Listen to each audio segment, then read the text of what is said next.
Ele nasceu na Paraíba em 1910. Aos 47 anos, se mudou para Goiânia com a missão de evangelizar. Até a sua morte, em 1985, fez mais do que isso. Se preocupou com a educação e questões fundiárias. Além disso, combateu o autoritarismo e defendeu os direitos humanos.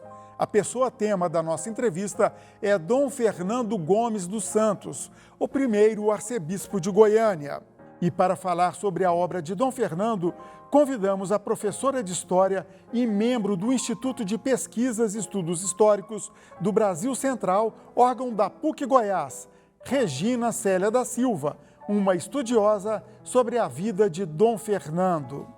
Olá, professora, um prazer ter a senhora aqui no TBC Memória. Obrigada pelo convite, Enzo. Professora, esclareça a primeira dúvida.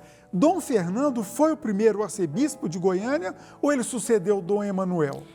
Essa é uma dúvida bastante interessante. Dom Emanuel foi o primeiro e único arcebispo de Goiás, porque até então não existia a Arquidiocese de Goiânia. Logo depois do falecimento de Dom Emanuel, foi criada a Arquidiocese de Goiânia e foi extinta a Arquidiocese de Goiás e criada somente a Diocese de Goiás. Então, Dom Fernando foi o primeiro arcebispo de Goiânia. E foi um arcebispado, é essa expressão, né? Essa expressão. Que durou de 57 a 85. Foi um bom tempo, é uma obra muito longa. Como é que se deu a chegada dele aqui? Por que ele veio para cá? Ele foi sagrado arcebispo muito cedo, sagrado bispo muito cedo, aos 33 anos de idade. Foi o bispo mais jovem do Brasil. E ele passou um tempo em várias dioceses, na diocese de Cajazeiras, de Patos, Penedo. E assim que ele veio para Goiânia em 1957, para substituir Dom Emanuel, começou o trabalho dele aqui. E o trabalho dele aqui é muito marcado também pela comunicação. Tenho até que ler aqui para... É muita coisa, né? Ele criou um programa de rádio, inclusive aqui na Rádio Brasil Central, quando ela não era ainda do governo, quando era de Coimbra Bueno, enfim. Publicações lá em Cajazeiras. Comprou a radiodifusora. Qual que era essa preocupação dele com a comunicação? Então, desde muito cedo, ele se preocupava em alcançar os leigos, alcançar a comunidade. Então, o primeiro trabalho dele com comunicação foi em Cajazeiras. Ele editava um jornalzinho chamado Rio do Peixe, que circulava ali na diocese de Cajazeiras mesmo. E aí, depois que ele veio para Goiânia, ele se manteve fiel a essa característica dele, sempre preocupado com a educação e com a comunicação. No mesmo ano em que ele chegou aqui, ele fez várias coisas. Ele criou a revista da Arquidiocese, que circula até hoje.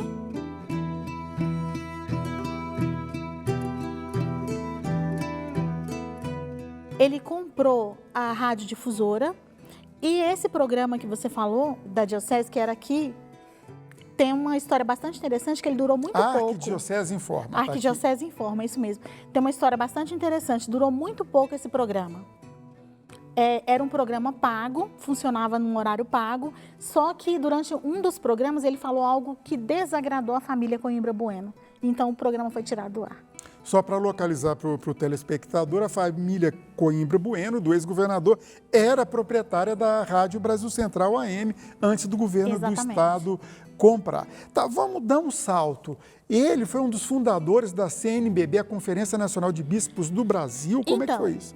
Quando ele ainda era bispo de Penedo, antes de vir para lá na Paraíba, lá na Paraíba, ele já articulava junto com Dom Helder Câmara a possibilidade da criação de um organismo que juntasse, que se comunicasse, que conversasse com todos os outros bispos do Brasil. Então, desde 1949 já existia essa articulação para a criação da CNBB. Também a Comissão Pastoral da Terra também teve a participação dele? Como é que foi? Participação direta. Depois que ele, vamos usar a palavra rompeu com o governo, ele se deparou com um governo um pouco mais rígido, ele achou por bem se ingressar nesses movimentos. Talvez pela aproximação dele com Dom Pedro Causadáliga e com Dom Tomás Balduino, que eram dois bispos muito envolvidos com as questões sociais. Então, ele participou ativamente, não só da criação da CPT, mas do CIMI.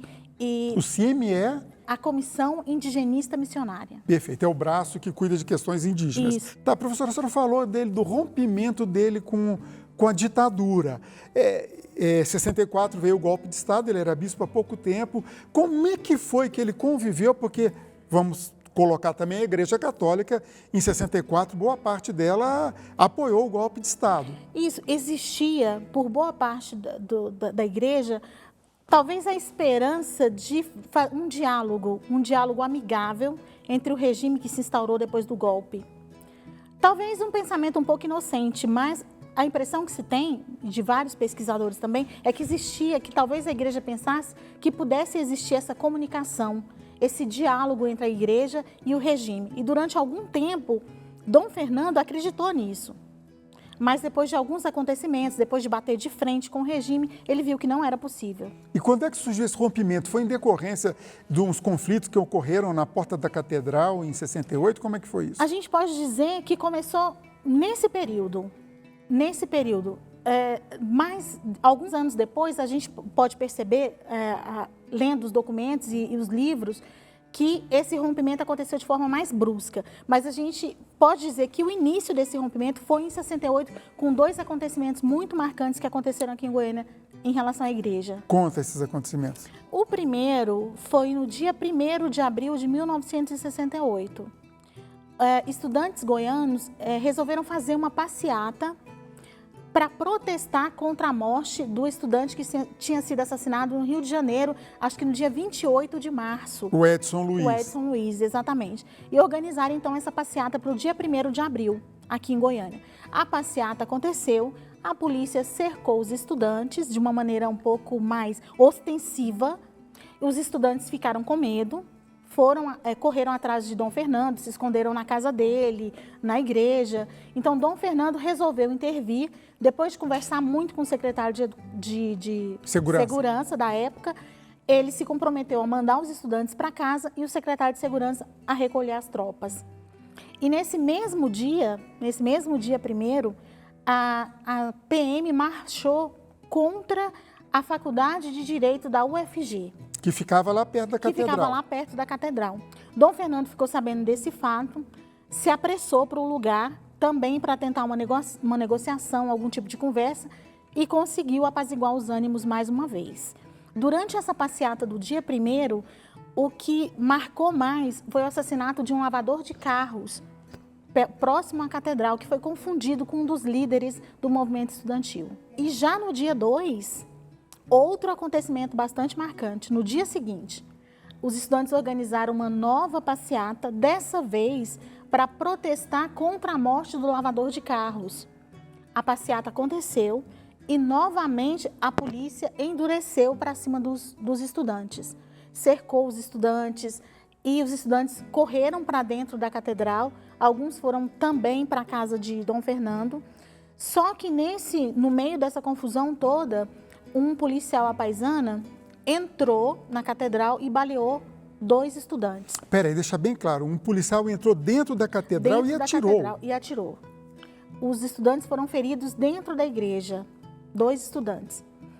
A polícia alegava que os estudantes estavam armados, com armas e coquetel molotov, que eles mantinham um sargento da PM, que ninguém sabia quem, preso lá dentro. E, na verdade, no final se descobriu que não era nada disso. E qual que foi o papel do Dom Fernando? Dom Fernando novamente interviu, sugeriu então que a polícia revistasse os estudantes e, se nada fosse encontrado, que o tumulto se dissipasse. E foi o que aconteceu. A polícia revistou os estudantes, não encontrou nada e ele conseguiu mais uma vez apaziguar os ânimos. Quer dizer que o pulso firme dele naquele momento pode ter evitado um derramamento de sangue? Maior, né? Porque ele até fala que derramou-se sangue dos estudantes no altar da igreja. E nesse mesmo dia teve um outro acontecimento.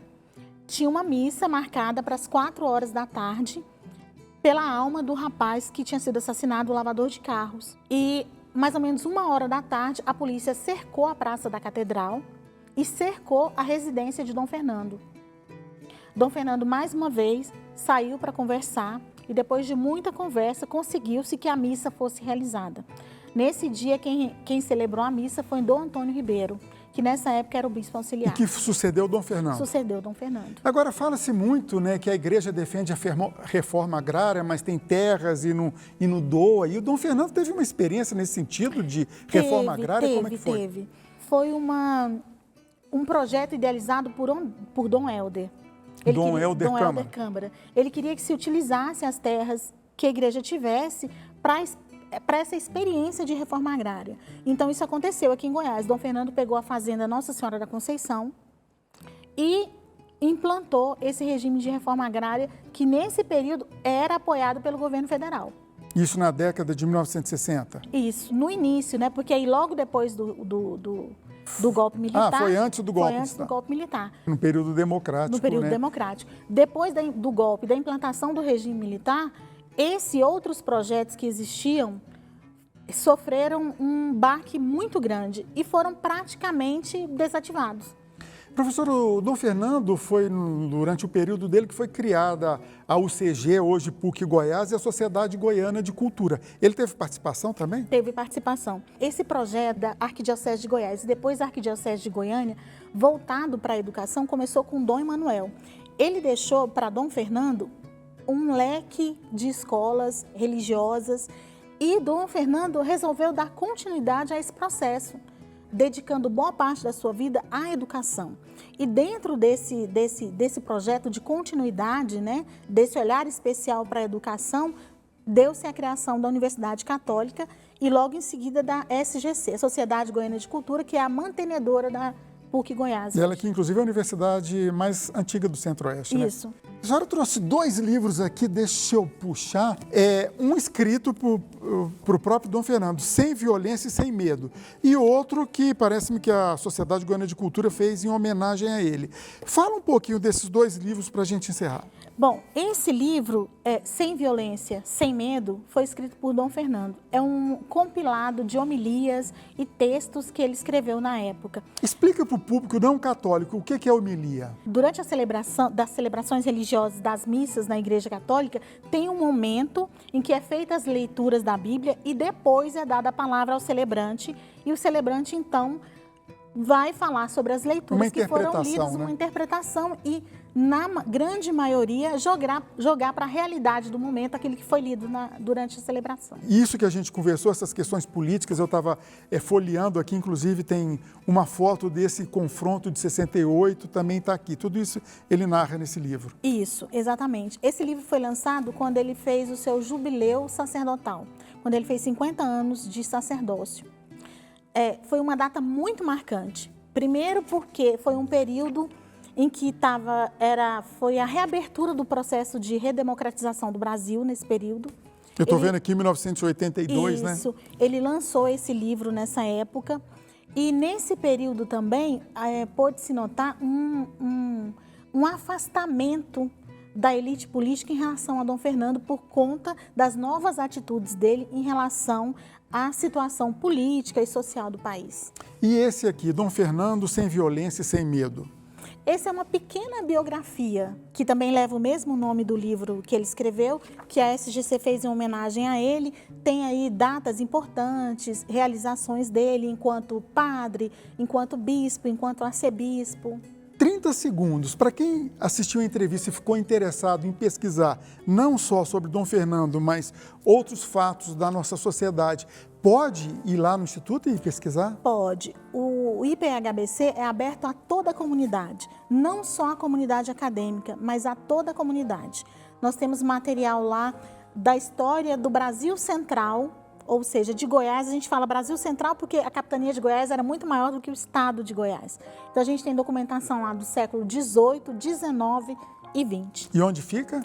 Fica na Primeira Avenida, número 656, em frente ao Hospital das Clínicas. Lá perto da Praça Universitária. Perto da Praça Universitária. Ok, professora, agradeço muito a participação da senhora aqui no TBC Memória. Muito obrigado e até a próxima. Obrigada pelo convite.